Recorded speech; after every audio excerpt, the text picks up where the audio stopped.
Clinton wins by a landslide in the corruption department. So says columnist, New York Times best-selling author, and admitted Clinton bagman Jeff Rovin. Initially presenting his story anonymously in the National Enquirer, Rovin subsequently revealed his identity in a Monday interview with Fox News' Sean Hannity. Among his striking claims, the Clintons have an open marriage, Hillary has had affairs with both men and women, and he paid off reporters to keep the copious Clinton dirt hush-hush. And these allegations are backed up by 24 years' worth of documentation. Rovin's appearance on Hannity, video below, adds further weight to his claims, as people often associate the Enquirer with fanciful tales. Yet as Hannity himself pointed out, that paper has at times broken major stories, catching the rest of the media napping. Hannity cited scoops concerning O.J. Simpson, John Edwards' mistress, Gary Hart, Jesse Jackson's out-of-wedlock child, Tiger Woods' marriage woes, and others. In fact, Rovin said that such Enquirer stories are, ironically, probably better vetted than most of the stories in other media because they're so controversial. Of course, the Enquirer's scoops almost invariably involve salacious matters, and the Clinton story is no exception. Yet most significant are Rovin's disclosures about media's suppression of truth, and efforts to destroy people such as Monica Lewinsky. Rovin explains that as a Hollywood reporter in the 80s and 90s, his close relationship with the Tinseltown power set and press allowed him to become, as he put it, a fixer, someone who helps stars keep embarrassing stories out of the press. Rovin did his job so well that in 1991 he was asked to work for a rising political couple who, together, were an embarrassing story disgorging machine. Arkansas Governor William Jefferson Clinton and his wife, Hillary Rodham. As he wrote, I was informed that these stories would involve rumors of Bill Clinton's many sexual dalliances and an alleged ongoing affair of Hillary Clinton with a male member of her law firm, Vince Foster, as well as a female mover and shaker in Hollywood. For a retainer of $4,000 a month, paid by a third party, not the campaign, I was told to keep these stories hush-hush in one of two ways, by trading access to the Clintons for positive interviews, or by paying the reporters. The payments were always cash, usually delivered in a movie theater or restaurant on Sunset Boulevard, and came in two denominations, $100 for a heads up that a bad story was coming, or considerably more to kill the piece. Rovin's claims align perfectly with the recent WikiLeaks revelations about direct collusion between the corrupt mainstream media and Clinton campaign. Among the examples are a New York Times reporter giving the campaign veto power over quotations, a CNBC reporter advising the campaign, and CNN commentator Donna Brazile forwarding Clinton a debate question prior to a March face-off against Bernie Sanders. Yes, Sandinistas. The fix was really in. Yet bribery wasn't the only method for getting stories spiked, deception was another. As Rovin told Hannity, reporters were paid to soften the stories. What would happen is, if we got wind of a story from the tabloids, chances were pretty good it would end up in one of the mainstream newspapers or magazines. We would then contact one of those people and say, this isn't true, don't run it. And this apparently does ring true to Hannity, who spoke of the evidence he saw, saying to Rovin, I went through with your editor everything that you had. You do have ledgers. You did have the faxes with the letterhead and the timestamps. The Clintons know you. They know you fixed things for them.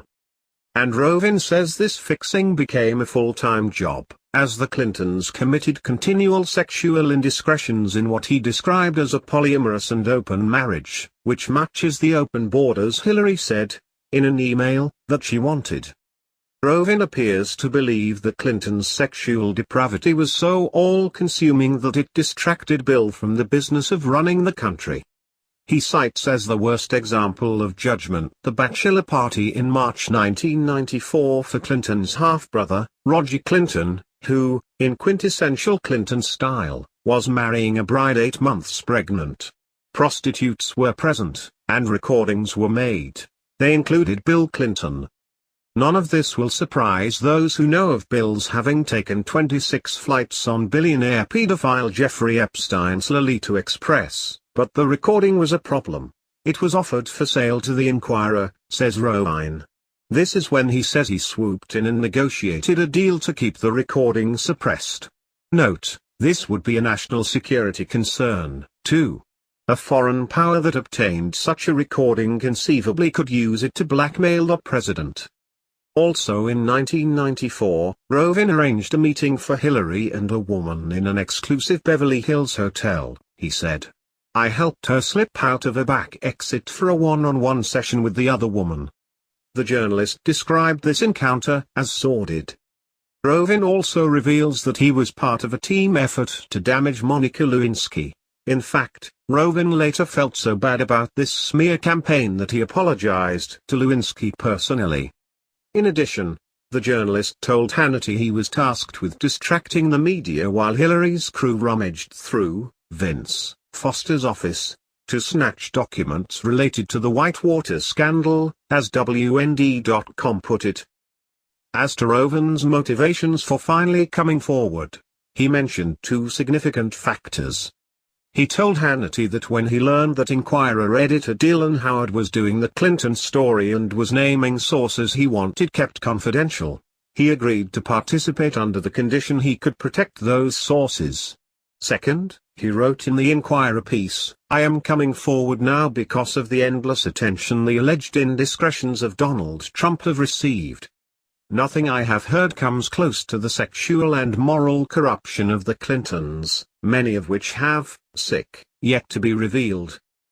Having said this, Rovin was dismayed at the campaign emphasis on dirt, saying to Hannity, the election is too important to focus on this salacious material.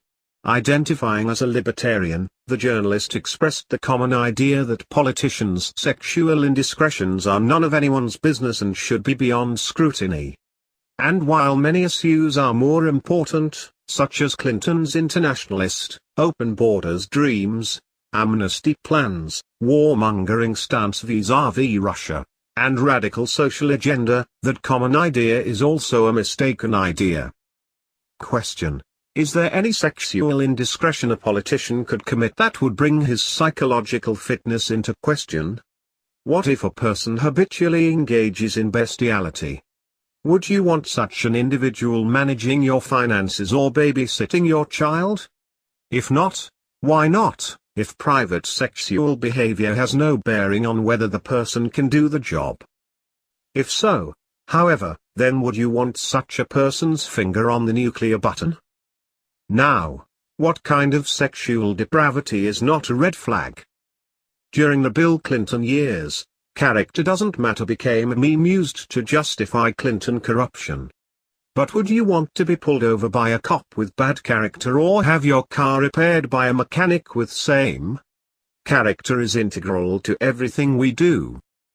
The Bible speaks of eyes blinded by sin, for the eye-altering alters all, wrote poet William Blake.